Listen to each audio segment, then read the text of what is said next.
আজকে আদায় করার লক্ষ্যে আল্লাহ তাআলার ঘর মসজিদে আসার বসার তৌফিক দান করেছেন। এজন্য দিল থেকে কালিমাতু শুকর আদায় করছি। সকলে বলি আলহামদুলিল্লাহ। সম্মানিত মুআজ্জাজ মুহতারাম হাজিরিন, আমি আপনাদের সামনে পবিত্র কালামুল্লাহ শরীফ থেকে গুরুত্বপূর্ণ কয়েকটি আয়াতে কারিমা তেলাওয়াত করেছি।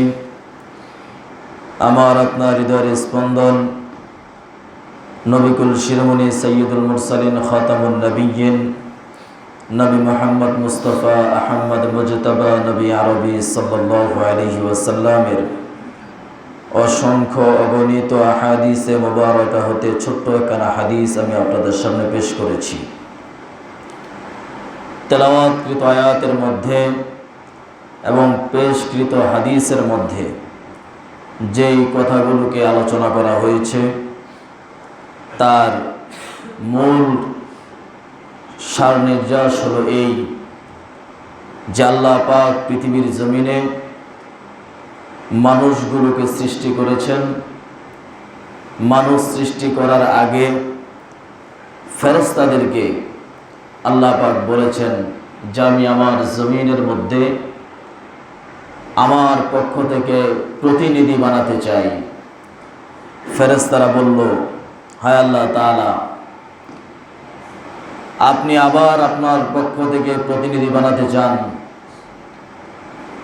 পূর্বেও আপনি আপনার এই জমিনের মধ্যে আপনার পক্ষ থেকে কিছু মাখলুক সৃষ্টি করেছিলেন যারা জমিনের মধ্যে ফিতনা ফাসাদ করেছে, জমিনের মধ্যে অন্যায় পাপাচার দিয়ে জমিনটাকে নাপাক করে দিয়েছে। অতীতে এই ধরনের মাখলুক সৃষ্টি করার পরে তারা এই ধরনের অন্যায় অপরাধে লিপ্ত হওয়ার পরেও আপনি আবার আপনার পক্ষ থেকে প্রতিনিধি বানাতে চান?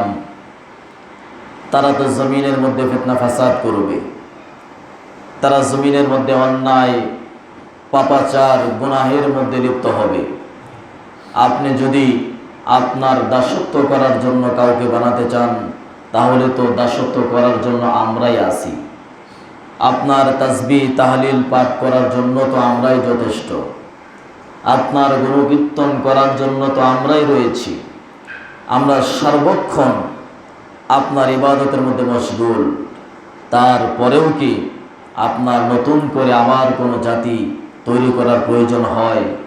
তখন আল্লাহ তাআলা বলেছেন, হে আমার ফেরেশতারা, আমি যা জানি তোমরা তা জানো না। আমি কেন বানাচ্ছি? মুফাসসিরিনে কেরাম এই আয়াতে কারিমার অনেকগুলো ব্যাখ্যা করেছেন। এর মধ্যে একটা উল্লেখযোগ্য ব্যাখ্যা হলো এই, আল্লাহ পাক শুধুমাত্র মানুষ অথবা তার গোলাম আল্লাহ পাকের দাসত্ব করবে, এটা দ্বারাই আল্লাহ তাআলা বান্দার প্রতি খুশি হন না।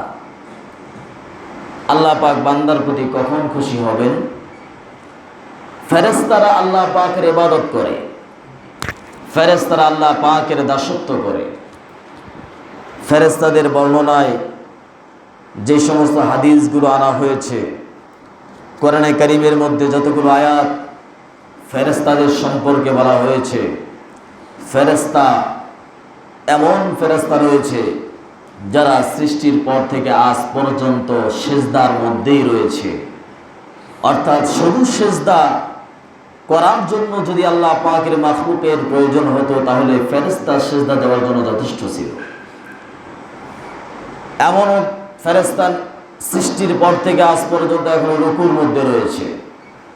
রাসূল করিম সাল্লাল্লাহু আলাইহি ওয়াসাল্লাম মেরাজ থেকে ঘুরে এসে বলেছেন, আকাশের মধ্যে প্রত্যেকটা আকাশের মধ্যে একটা মাতাফ রয়েছে। মাতাফ বলা হয় তোয়াফের জায়গা, যেখানে তোয়াফ করা হয়। 7 আসমানের উপরেও একটি মাতাফ রয়েছে যাকে বলা হয় ইব্রাহিম আলাইহিস সালাতু ওয়াস সালাম যেখানে ঠেস দিয়ে বসেছিলেন। রাসূল করিম সাল্লাল্লাহু আলাইহি ওয়াসাল্লাম যেখানে ইব্রাহিম আলাইহিস সালাতু ওয়াস সালামকে দেখতে পেয়েছিলেন, সেই মাতাফকে বলা হয় বাইতুল মামুর। আল্লাহ নবী সাল্লাল্লাহু আলাইহি ওয়াসাল্লাম বলেছেন, ফেরেশতাদেরকে সৃষ্টি করার পর থেকে নিয়ে আজ পর্যন্ত কিয়ামত পর্যন্ত এই ধারাবাহিকতা চলবে। সেই জায়গার মধ্যে একসাথে বাইতুল মামুরের চতুর্পার্শ্বে যতটুকু জায়গা রয়েছে, এই জায়গার মধ্যে একসাথে 70,000 ফেরেশতা প্রতিদিন তওয়াফ করতে পারে। রাসূল করিম সাল্লাল্লাহু আলাইহি ওয়াসাল্লাম বলেছেন 70,000 ফেরেশতা প্রতিদিন তওয়াফ করছে। ফেরেশতা সৃষ্টির পর থেকে নিয়ে কিয়ামত পর্যন্ত এই তওয়াফের ধারাবাহিকতা চলবে। কিন্তু যেই ফেরেশতা একদিন তওয়াফ করতে পেরেছে, সেই ফেরেশতা আর কোনোদিন তওয়াফ করার সুযোগ পাবে না। তার মানে হলো প্রতিদিন নতুন নতুন 70,000 করে ফেরেশতা এসে সে মাতাফকে তওয়াফ করছে, বাইতুল মামুরকে তওয়াফ করছে। যেই বাইতুল মামুর একদিন 70,000 ফেরেশতা তওয়াফ করেছে, কিয়ামত পর্যন্ত এই 70,000 ফেরেশতা নতুন করে এই মাতাফকে তওয়াফ করার আর কোনো সুযোগ পাবে না। তার মানে আল্লাহ পাকের ফেরেশতার সংখ্যা কত বেশি। তওয়াফ করার জন্য যদি আল্লাহ তাআলার মাখলুকের প্রয়োজন হতো, মানুষের চাইতে ফেরেশতা অধিক পরিমাণে আল্লাহ পাকের এই হুকুম পালন করে বাইতুল মামুরকে তওয়াফ করছে। কিন্তু তারপরেও আল্লাহ পাক নতুন মাখলুক, নতুন প্রতিনিধি কেন বানাতে চান? মুফাসসিরিনে কেরাম বলেছেন, আল্লাহ পাক ফেরেশতাদের ইবাদতের মাধ্যমে আল্লাহ তাআলা তত বেশি খুশি হন না। ফেরেশতা আল্লাহ পাককে সেজদা করলে আল্লাহ পাক তত বেশি খুশি হন না, যত বেশি একটা গুনাহগার বান্দা, দুনিয়ার মানুষ যখন সে গুনাহ করে ফেললো, গুনাহ করার পরে তার ভিতরে অনুশোচনা জাগলো, আর তখন সে আল্লাহ পাকের কাছে ক্ষমা চাইলো। সমস্ত ফেরেশতা আল্লাহ পাকের ইবাদত করলে আল্লাহ পাক যতটা না খুশি হন, একজন গুনাহগার বান্দা আল্লাহ পাকের কাছে তওবা করলে তার চাইতেও বেশি খুশি হন। তাহলে আল্লাহ পাক এই পৃথিবীতে মানুষ সৃষ্টি করেছেন, আবার মানুষের মধ্যে দুইটা গুণ দিয়েছেন। মানুষ গুনাহ করতে পারবে, ভালোও করতে পারবে, নেক আমল করতে পারবে, বদ আমলও করতে পারবে। এই বদ আমল আর নেক আমলের এই গুণটা শুধুমাত্র মানুষ এবং জিনদেরকে আল্লাহ তাআলা দান করেছেন। জিনদের সম্পর্কে ফেরেশতারা বলেছিলেন, তারা তো অতীতে এসে গুনাহ করেছে, অন্যায় করেছে, অহংকার করেছে। আপনি আবার নতুন করে মাখলুক তৈরি করবেন, নতুন করে আবার প্রতিনিধি বানাবেন। তো আল্লাহ তাআলা বললেন যে আমি যা জানি তোমরা তা জানো না। তোমরা তো সর্বক্ষণ আমার দাসত্বের মধ্যে লিপ্ত, কখনো তোমাদের ঘুম নাই, তোমাদের ক্লান্তি নাই, তোমরা কখনো খাবার পানাহার গ্রহণ করো না, তোমাদের কোনো কিছুর প্রয়োজন হয় না, তোমাদের পোশাকের প্রয়োজন হয় না, তোমাদের নারীর লালসা নাই, ক্ষমতার কোনো লোভ নাই, মসনদ পাওয়ার জন্য তোমাদের কোনো আগ্রহ নাই। তোমরা একটি গুণের মাধ্যমে তোমাদেরকে সৃষ্টি করা হয়েছে, সেই গুণটাই হলো তোমরা 24 ঘন্টা আমি মালিকের গোলামি করবে, এছাড়া আর কোনো গুণ তোমাদের নাই। সুতরাং তোমাদের দ্বারা ভালো কাজ হবে, নেক আমল হবে, আমার দাসত্ব হবে, এটাই স্বাভাবিক। কিন্তু আমি যে মানুষ দুনিয়াতে বানানোর জন্য তোমাদেরকে বলেছি, সেই মানুষের মধ্যে দুইটা গুণ দেওয়া হবে। সেই মানুষের ভিতরে লোভ থাকবে, সেই মানুষের ভিতরে লালসা থাকবে, সেই মানুষের ভিতরে নারীর প্রতি টান থাকবে, সেই মানুষের অন্তরে মসনদ পাওয়ার জন্য আগ্রহ থাকবে। তার রাজনীতি করার প্রয়োজন হবে, তার ব্যবসা করার প্রয়োজন হবে, দুনিয়ার হাজারো ঝামেলা তাকে পাকড়াও করে বসবে। এর ভিতর থেকে এই বান্দা যখন আমি মালিককে স্মরণ করে আমার কুদরতি পায়ে একটা সেজদা দিবে, তোমরা সমস্ত ফেরেশতা সেজদা দিলে যত টাকা ভালো আমার কাছে লাগে, আমার একটা গুনাহগার বান্দা আমার কুদরতি পায়ে একটা সেজদা দিলে তার চাইতে বেশি আনন্দ আমি রবের মনের মধ্যে লাগে। এই জন্য আল্লাহ পাক মাখলুক তৈরি করেছেন, মানুষ তৈরি করেছেন। মুফাসসিরিনে কেরাম আল্লাহ পাকের দুইটা নামের ব্যাখ্যা করেছেন, একটা হলো আল গফফার, আরেকটা হলো আল গফুর। গফফার শব্দের অর্থ হলো তিনি ক্ষমাশীল, ক্ষমা করেন। গফুর শব্দের অর্থ ক্ষমা করা। আল্লাহ পাকের এই নামটা নিয়ে মুফাসসিরিনে কেরাম ব্যাখ্যা করেছেন যে আল্লাহ পাক মানুষ যদি গুনাহ না করত, তাহলে আল্লাহ তাআলা মানুষের পরিবর্তে আরেক মাখলুক তৈরি করতেন যারা গুনাহ করবে আল্লাহর কাছে ক্ষমা চাইবে। মানুষ গুনাহ করবে বলেই আল্লাহ তাআলার নাম গফফার। মানুষ গুনাহ করবে বলেই কি আল্লাহ তাআলার নাম গফফার। মানুষ যদি গুনাহ না করতো তাহলে আল্লাহ তাআলার নাম, এই গুণগত নাম থাকতো না। আর আল্লাহ তাআলার নাম কখনো বিলুপ্ত হয় না। সুতরাং যেই জাতি গুনাহ করবে না সেই জাতির পরিবর্তে আল্লাহ নতুন জাতি তৈরি করবে যার মধ্যে গুনাহের গুণ থাকবে। সে গুনাহ করবে আর মালিকের কাছে ক্ষমা চাইবে, আর আল্লাহ পাক গফফার নামের বদলতে তাকে ক্ষমা করবে। এই জন্য মানুষ গুনাহ করবে, অন্যায় করবে, এটা মানুষের গুণ, ফিতরত, সৃষ্টিগত গুণ। পৃথিবীর মধ্যে কেবলমাত্র নবী আম্বিয়া আলাইহিমুস সালাতু ওয়াস সালাম যারা রয়েছেন আল্লাহ পাক তাদেরকে গুনাহ থেকে মুক্ত রেখেছেন, তাদেরকে গুনাহ থেকে মুক্ত রেখেছেন।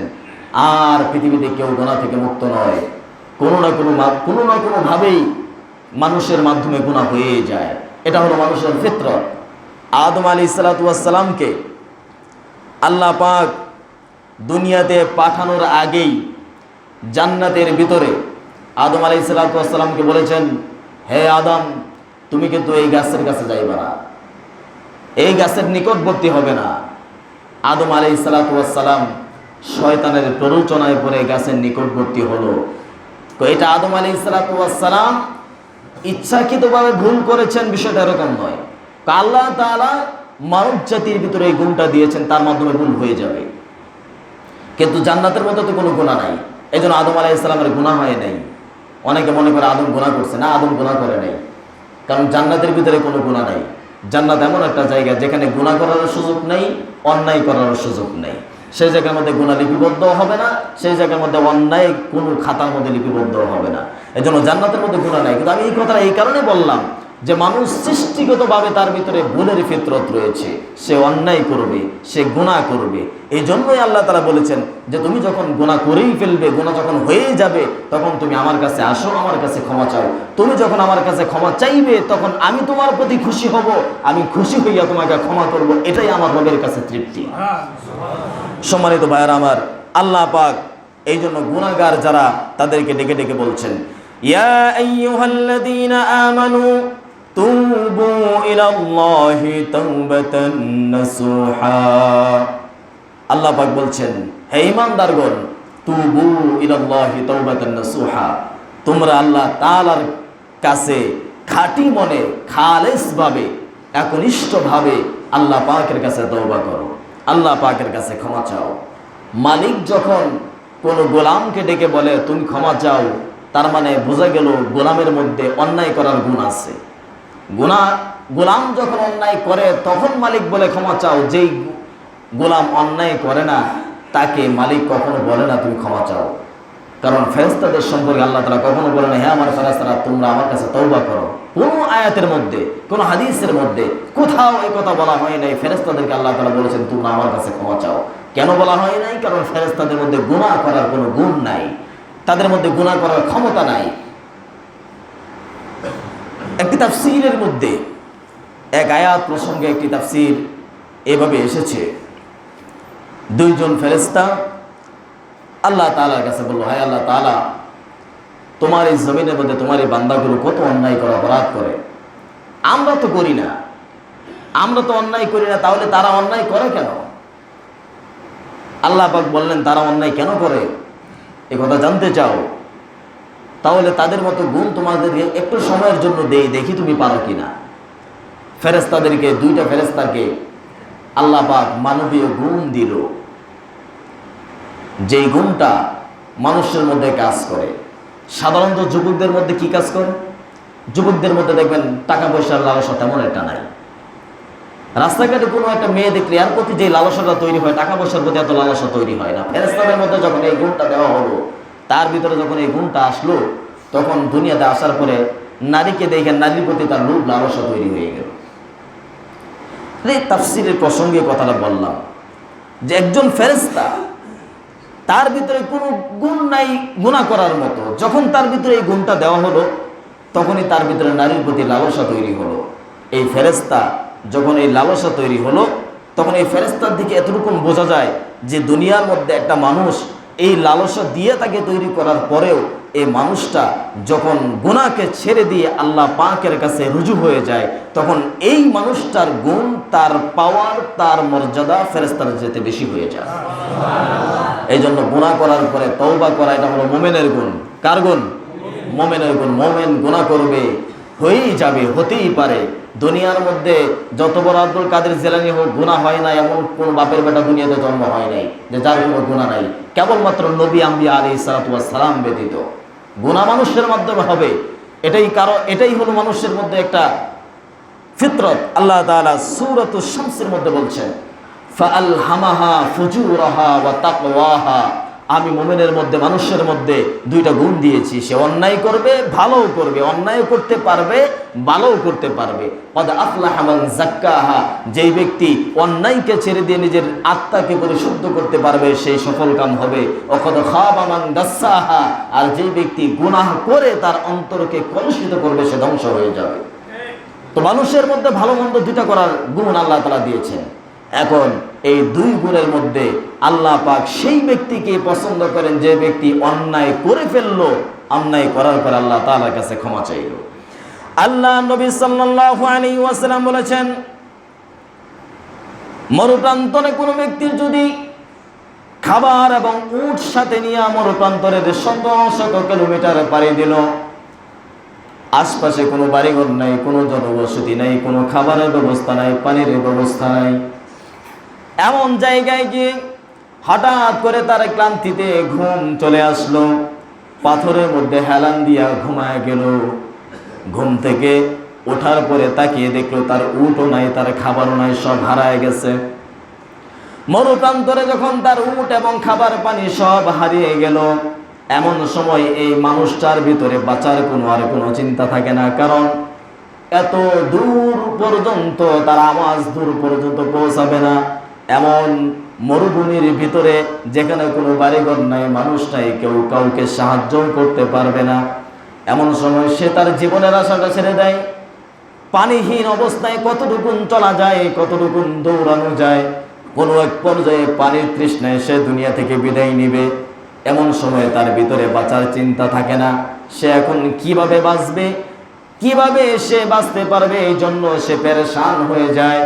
এক পর্যায়ে পেরেশান হয়ে সে যখন ক্লান্ত হয়ে আবার ঘুমিয়ে পড়ে, ঘুম থেকে ওঠার পরে তাকিয়ে দেখে তার সামনে যে উটটা হারিয়ে গিয়েছিল সেই উটটা আবার তার কাছে ফিরে এসেছে। আবার তার পানি, খাবার সব কিছু তার সামনে এসেছে। যেখানে বাঁচার কোনো আশা ছিল না, এখন খাবার, পানি, উট দেখে আবার মনের মধ্যে বাঁচার যে নতুন একটা অনুপ্রেরণা তৈরি হয়, যে আনন্দ, যে অনুভূতি তার ভিতরে তৈরি হয়।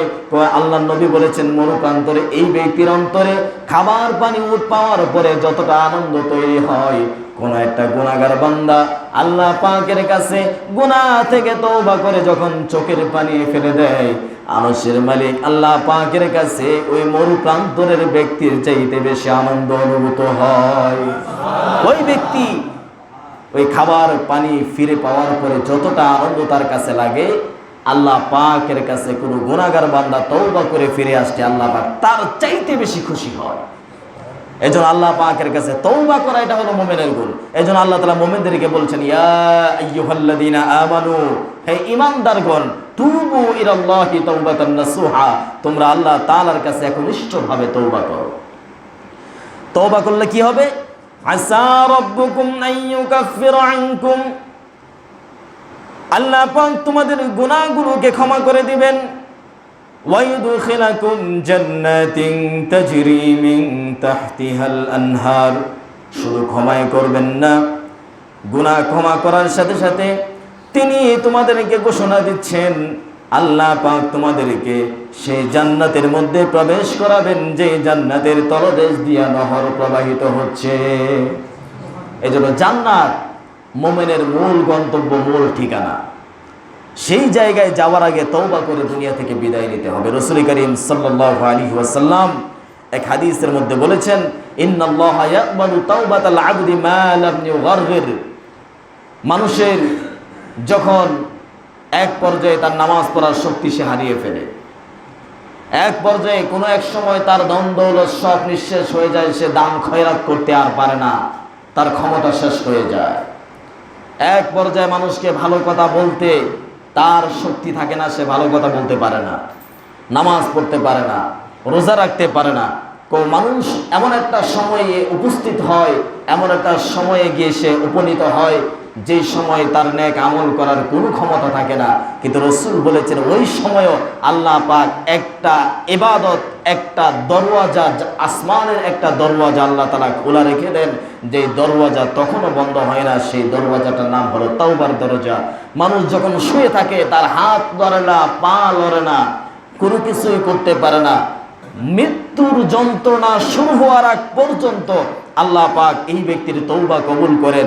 এই জন্য হযরত হাসান বসরি রহমতুল্লাহি আলাইহির জামানায় একজন মাজুসি অগ্নি পূজক, যে আগুনের পূজা করত, এই মাজুসি, তার প্রায় 90 বছর বয়স।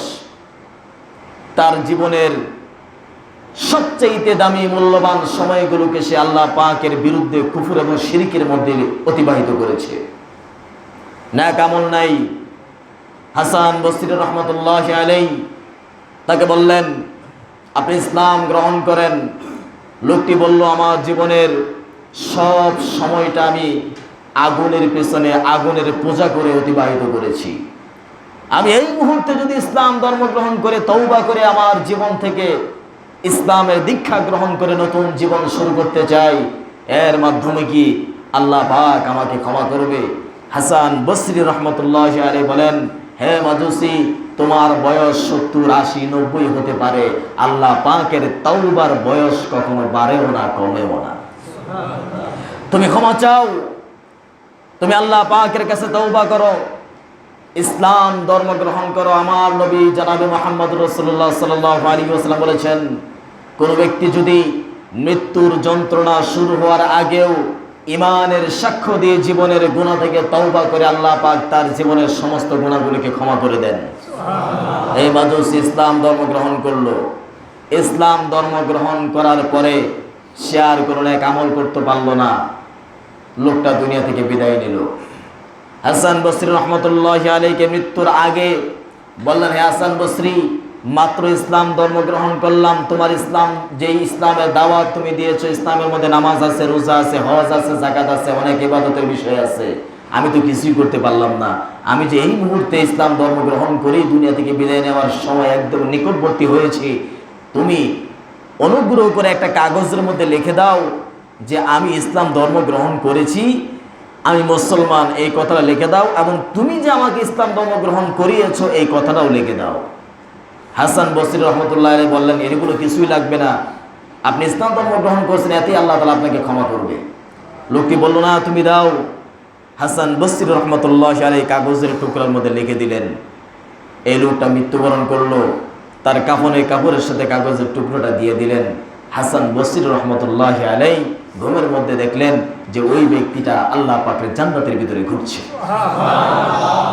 তাহলে মানুষ যখন মৃত্যু সজ্জায় তার জীবনের সমস্ত আমল করার দরওয়াজা বন্ধ হয়ে যায়, তখন আল্লাহ পাক তওবার দরজা খোলা রাখেন। এই জন্য তওবা করতে হবে। জীবনের অনেক গুনাহ হয়, গুনাহ আমাদের দ্বারা তো এখন, ওই যে একজন বলছিল, হুজুর সগীরা গুনাহ তো আমরা এখন বুঝি না, সগীরা গুনাহ খুঁজেই পাই না। আমরা শুধু শুনি সগীরা গুনাহ, আসলে সগীরা গুনাহ কি এটাই খুঁজে পাই না। সগীরা গুনাহ কেমনে? কই, এক নারীর দিকে কোনো ব্যক্তি যদি প্রথম নজর দিয়া দেয়, দেখছে, দেখার পরে সাথে সাথে চোখ ফিরাই আনছে, তওবা করছে, কয়টা হলো তার সগীরা গুনাহ, অনিচ্ছাকৃতভাবে নারীর দিকে তাকায়। এখন আমাদের অবস্থা হইল যে আমরা নারীর দিকে তাকানোর সময় প্রথম তাকানোটা এত লম্বা হয়, মনে হয় 2-2.5 ঘন্টা সিনেমা দেখার মতো। তো আমাদের দ্বারা তো এত লম্বা, আমাদের দ্বারা সগীরা গুনাহ হয় না বললেই চলে, সব কবিরা গুনাহ, সব কবিরা গুনাহ। এখন আমাদের এই কবিরা গুনাহ বারবার হচ্ছে। সগীরা গুনাহ ওযু করলেও মাফ হয়ে যায়, ওলামায়ে কেরামের দিকে তাকাইলেও সগীরা গুনাহ মাফ হয়, নেক দৃষ্টিতে পিতামাতার দিকে তাকাইলেও সগীরা গুনাহ মাফ হয়, একটা ভালো কথা বললেও সগীরা গুনাহ মাফ হয়। এখন আমরা যদি তালাশ করি, আমার জীবনে কোনো সগীরা গুনাহই নাই, মাফটা হবে কি? যা আছে সব কবিরা। আর কবিরা গুনার ক্ষেত্রে কথা হইল, তওবা ছাড়া কবিরা গুনাহ মাফ হবে না। কবিরা গুনার ক্ষেত্রে বলা হচ্ছে, একটা কবিরা গুনাহ মানুষকে জাহান্নামে নেওয়ার জন্য যথেষ্ট, একটা কবিরা গুনাহ। তাহলে আর আমার আপনার জীবনে যদি গুনাহ খুঁজি তাহলে দেখবেন সব কবিরা গুনাহ, কবিরা আলাল কবিরা, মানে কবিরার উপরে আরো মারাত্মক কবিরা, এমন হাজার হাজার গুনাহ দিয়ে আমাদের জীবনটা ভরপুর। কিন্তু আমরা যদি তওবা না করি, গুনাহ থেকে ফিরে না আসি, তাহলে অবস্থা কেমন হবে? আল্লাহ পাকের কাছে তো সেই ব্যক্তি দামি যে ব্যক্তি গুনাহ করলো আল্লাহর কাছে ক্ষমা চাইলো। আর আমরা যদি গুনাহ করার পরে ক্ষমা চাইতেও না পারি, যে মালিক তার নামটাই রেখেছেন আমাদের জন্য, আমাদেরকে ক্ষমা করার জন্য, আমাদেরকে মাফ করার জন্য, তারপরেও যদি আমরা ক্ষমা চাইতে না পারি, আমাদের চাইতে কপাল পোড়া আর কে আছে? এই জন্য ক্ষমা চাইবেন, তওবা করবেন। তওবা করার পদ্ধতি হলো এই, তওবা করবেন যেই বিষয় থেকে তওবা করবেন সেই বিষয়টা থেকে তওবা করার পদ্ধতি হলো এই। 1 নাম্বার, আল্লাহ পাকের কাছে খাঁটি দিলে তওবা করা, মাফ চাওয়া। 2 নাম্বার, এই চিন্তা মনের মধ্যে লালন করতে হবে, মনকে মজবুত করতে হবে, আর ভবিষ্যতে কোনোদিন এই গুনাহ করব না। এই 2টা কোয়ালিটি যখন থাকবে তখন আপনার তওবা কবুল হবে। এখন তো আমাদের অবস্থা হলো এই, জোহরের নামাজের সময় তওবা করে গিয়া আরেকটা গুনাহ করে আসরের সময় আবার আইসা তওবা করি। বারবার তওবা করলে তো আল্লাহ বেশি খুশি হয় না? হাদিসের মধ্যে এসেছে একটা মানুষ যদি এটাকে খেল তামাশা হিসেবে গ্রহণ করে, যে বারবার তওবা করে, বারবার তওবা করে, বারবার তওবা করে, কিন্তু সে বারবার গুনাহ করছে, বারবার গুনাহ করছে, এক পর্যায়ে এটা তার জন্য মারাত্মক খারাপ হয়ে দাঁড়ায়। সে এক পর্যায়ে এমন হয় যে তওবা করার আর সুযোগই পাবে না, তখন তার কাছে গুনাহটাকে গুনাহই মনে হবে না। এই জন্য তওবা করতে হবে খাঁটি দিলে, আর ভবিষ্যতে কখনো এই গুনাহ করব না, এই বদ্ধ মনের মধ্যে এই দৃঢ়তা তৈরি করতে হবে যে আর কখনো এই গুনাহ করব না। এইভাবে তওবা করলে আল্লাহ পাক তওবা কবুল করবে, আর তওবা কবুল করলে আল্লাহ পাক জীবনের গুনাহগুলো মাফ করে দিবে। আর জীবনের গুনাহ যখন মাফ হয়ে যাবে, আল্লাহ তাআলা কোরআনে এক আয়াতে কারিমার মধ্যে বলছেন ওয়া রিদওয়ানুম মিনাল্লাহি আকবার। আল্লাহ তাআলা যখন তওবা কবুল করে গুনাহ মাফ করে দেয়, তখন আল্লাহ বান্দার প্রতি খুশি হয়ে যায়। আর আল্লাহ তাআলা বলছেন ওয়া রিদওয়ানুম মিনাল্লাহি আকবার, আল্লাহ তাআলার সন্তুষ্টির চাইতে বড় আর কোনো কিছু নাই। তো এই গুণ আমাদের মধ্যে থাকতে হবে। আল্লাহ তাআলা এক আয়াতে কারিমার মধ্যে বলছেন ওয়াল্লাযীনা আমিলুস সাইয়্যাত, যে ব্যক্তি অন্যায় করলো, গুনাহ করলো, সুম্মা তাবু মিন বাদিহা, গুনাহ করার পরে সে তওবা করলো, ওয়া আমানু, ঈমান আনলো, ইন্না রাব্বাকুম মিন বাদিহা লাগফুরুর রহিম, আল্লাহ তাআলা তার বান্দা তওবা করার পরে তাকে ক্ষমা করতে অতি ক্ষমাশীল এবং দয়ালু। তিনি তার বান্দাকে ক্ষমা করবেন, তার বান্দার গুনাহগুলিকে মাফ করে দিবেন। আবার অন্য আয়াতে কারিমার মধ্যে আল্লাহ তাআলা বলছেন ফামান তাবা মিন বাদি যুলমিহি, কোন ব্যক্তি অন্যায় করার পরে যদি সে তওবা করে, ওয়া আসলাহা, আর নিজেকে সংশোধন করে নেয়, ফাইন্নাল্লাহা ইয়াতুবু আলাইহি, আল্লাহ পাক তার তওবা কবুল করেন, তার জীবনের গুনাহগুলো ক্ষমা করে দেন। ইন্নাল্লাহা গফুরুর রহিম, নিশ্চয়ই আল্লাহ তাআলা ক্ষমাশীল এবং দয়াময়। এই জন্য তওবা করলে আল্লাহ তাআলা তওবা ফিরাইয়া দেন না। যে ব্যক্তি তওবা করবে আল্লাহ পাক তার প্রতি বেশি খুশি হবে। আল্লাহ পাক সেই বান্দার প্রতি খুশি হন। দেখেন, মানুষকে আল্লাহ তাআলা ক্ষমা করার জন্য বারবার ডাকেন। শেষ রজনীতে, প্রত্যেক দিন শেষ রজনীতে আল্লাহ পাক মানুষদেরকে ডাকেন, আলা মুস্তাগফিরিন ফাগফির লাহু, তোমাদের মধ্যে কে আছে যে ক্ষমা চাও, আমার কাছে ক্ষমা চাও, যে গুনাহগার গুনাহ করেছো আমার কাছে ক্ষমা চাও, ফাগফির লাহু, আমি তোমাকে ক্ষমা করে দিব। প্রত্যেক দিন শেষ রজনীতে আল্লাহ পাক মানুষদেরকে, গুনাহগারদেরকে ডেকে ডেকে বলেন আমার কাছে ক্ষমা চাও, আমি ক্ষমা করে দিব। কিন্তু আমরা আল্লাহ পাকের ডাকে সাড়া দিই না, আমরা আল্লাহ তাআলার কাছে ক্ষমা চাই না। এটা আমাদের ব্যর্থতা, এটা আমাদের কমতি। এক হাদিসের মধ্যে এসেছে, কোন বান্দা যখন আল্লাহ পাকের কাছে খাঁটি মনে তওবা করে, আল্লাহ পাকের কাছে খাঁটি দিলে তওবা করে, গুনাহগুলোকে ছেড়ে দেয়, আল্লাহ পাক তার জীবনের গুনাহগুলোতে ক্ষমা করেন, সাথে সাথে তার অন্যায়গুলোকে নেক আমল দিয়া পরিবর্তন করে দেন। একজন বুজুর্গ বলেছেন, দুনিয়ার মধ্যে মানুষ যখন আল্লাহ তাআলাকে ডাক দেয়, মানুষ যখন আল্লাহ পাককে ডাকে, তখন আল্লাহ পাক একটা নেক আমলকারী ব্যক্তি, সৎ ব্যক্তি, যে ইবাদত করে, গুনাহ থেকে বেঁচে থাকে, এই ব্যক্তি ডাক দিলে আল্লাহ পাক তার ডাকে একবার সাড়া দেয়। কয়বার সাড়া দেয়? একবার সাড়া দেয়। কিন্তু কোনো গুনাহগার, অন্যায়কারী, পাপাচারী ব্যক্তি যখন আল্লাহ পাককে ডাক দেয়, তখন আল্লাহ পাক তার ডাকে 2 বার সাড়া দেয়। কেন সাড়া দেয়? একটা ছোট্ট বাচ্চা, অসুস্থ বাচ্চা, আরেকটা সুস্থ বাচ্চা। অসুস্থ এবং সুস্থ।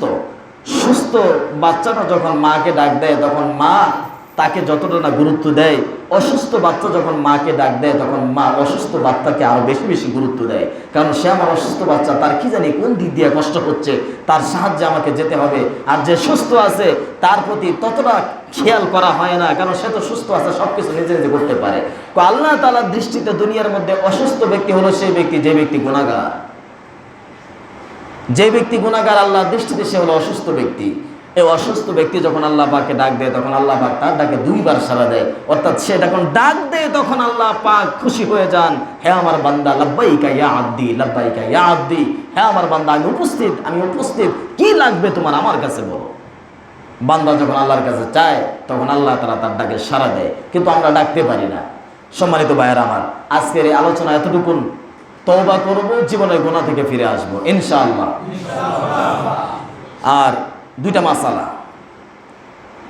একটা মাসালা হলো এই, আমরা অনেক ক্ষেত্রে নামাজের মধ্যে পিছন থেকে এসে শরিক হই।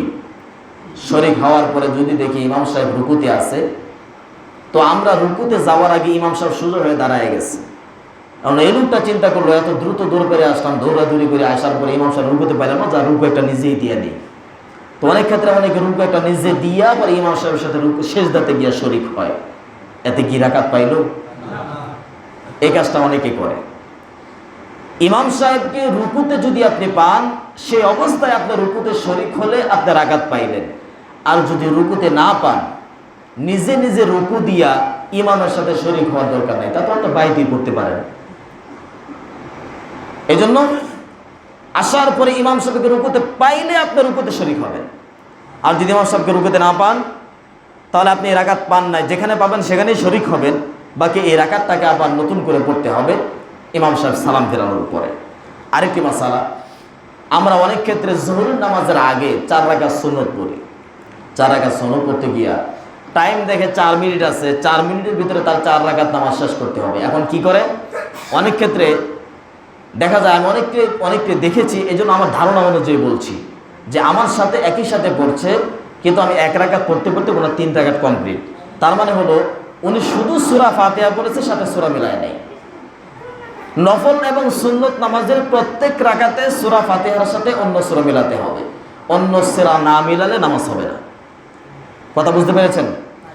নফল এবং সুন্নত নামাজের 4 রাকাত বিশিষ্ট হোক, 2 রাকাত বিশিষ্ট হোক, প্রত্যেক রাকাতেই সূরা ফাতিহার সাথে নতুন সূরা মেলাতে হবে।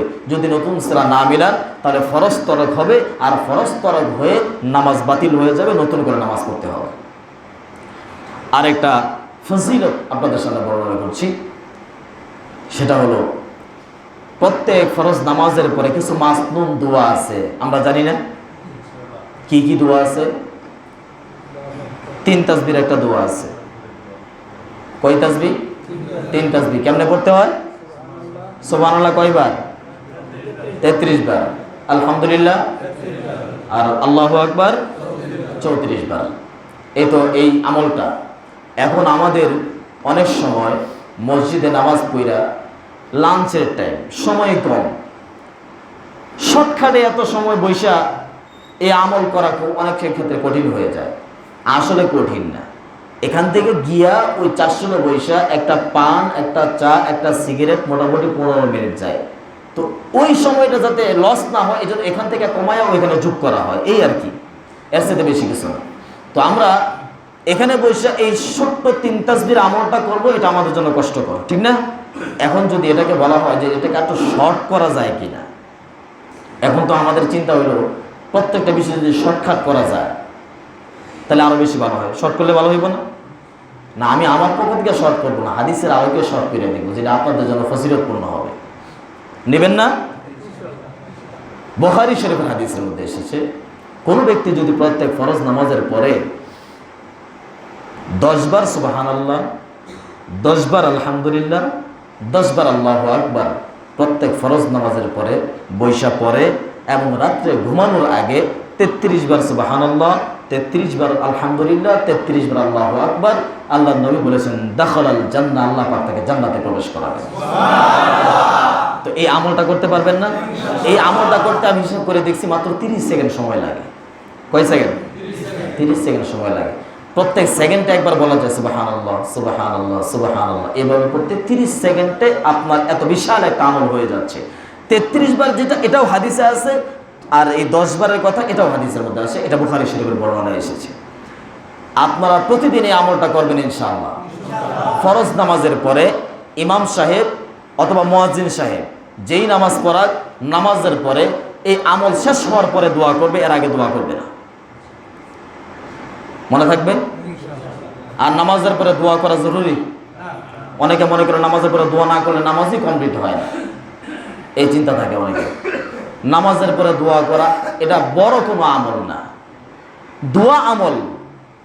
আর দোয়া মুখুল ইবাদা, দোয়া হইল ইবাদতের মগজ বলা হয়, ইবাদতের মূল বলা হয়। কোন হাদিসের মধ্যে বলেছেন আর দোয়া ইবাদা, দোয়াটাই হলো একটা ইবাদত। কিন্তু নামাজের পরে সকলকে নিয়ে সম্মিলিতভাবে হাত তুলে দোয়া করা এটা কোনো ফজিলত না, বরঞ্চ এই সময় দোয়া করার পরিবর্তে এই মাসতুম দোয়াগুলো করেন, এইগুলোর দিয়ে আপনার ফায়দা আছে। এরপরেও যদি অনেকে চিন্তা করেন এই কথা, না এটা দোয়া না করলে ভালো লাগে না, হ্যাঁ 40 বছর ধরে পড়তেছি, 40 বছর ধরে দোয়া করতেছি, এখন 41তম বছরে এসে দোয়া ছেড়ে দেবো, এটা কি হয়? তো এই ধরনের চিন্তা যদি কারো থাকে, এই আমল করার পরে দোয়া করা হবে। 10 বার সুবহানাল্লাহ, 10 বার আলহামদুলিল্লাহ, 10 বার আল্লাহু আকবার, এটা পড়ার পরে ছোট্ট একটা দুরূদ শরীফ পড়বেন। রাসূল করিম সাল্লাল্লাহু আলাইহি ওয়াসাল্লাম বলেছেন, যেই দুয়ার আগে দুরূদ আছে, যেই দুয়ার শেষেও দুরূদ আছে, আল্লাহ পাকের শান এমন না যে তিনি শুরু কবুল করলেন, শেষেও কবুল করলেন, মাঝখানেটা ছাইরা দিলেন, এমনটা হয় না। আল্লাহ তাআলার শান এমন নয়, বরঞ্চ যিনি শুরুতে কবুল করবেন, শেষেও কবুল করবেন, দুইটার বরকতে মাঝখানেটাও কবুল করবেন। এজন্য আপনি যদি শুরুতে দুরূদ পড়েন, শেষেও দুরূদ পড়েন, আপনার দোয়া আল্লাহ পাকের কাছে কবুল হয়ে যাবে। এজন্য এই আমল করার পরে ছোট্ট দুরূদ শরীফ পড়বেন, যেমন পড়তে পারেন সাল্লাল্লাহু আলাইহি ওয়াসাল্লাম, এটাও করতে পারেন আল্লাহুম্মা সাল্লি আলা সাইয়্যিদিনা মুহাম্মাদিন নাবিয়্যিল উম্মিয়্যি ওয়া আলা আলিহি ওয়া সাল্লিম তাসলিমা, এটাও করতে পারেন। হযরত আব্দুল্লাহ ইবনে ওমর রাদিয়াল্লাহু তাআলা বলেন, কোনো ব্যক্তি যদি ধনী হতে চায় সে যেন এই দুরূদটা বেশি বেশি পড়ে, আল্লাহুম্মা সাল্লি আলা সাইয়্যিদিনা মুহাম্মাদিন আবদিকা ওয়া রাসূলিক ওয়া আলাল মুমিনিনা ওয়াল মুমিনাতি ওয়াল মুসলিমিনা ওয়াল মুসলিমাত। তো এই একটা আমল করবেন, একটা দিয়া দুইটা কাজ হয়ে যাবে। একটা হলো আল্লাহ তাআলা ধন দৌলত বাড়ায় দেবে, আর একটা হলো আল্লাহ পাক প্রতি দুরূদের বদলতে 10 টাকার রহমত নাযিল করবে। এজন্য আমল করবেন ইনশাআল্লাহ। আল্লাহ পাক আমাদের সবাইকে আমল করার তৌফিক দান করেন। ওয়া আখিরু দাওয়ানা আলহামদুলিল্লাহি রাব্বিল আলামিন। যারা সুন্নাত করলেন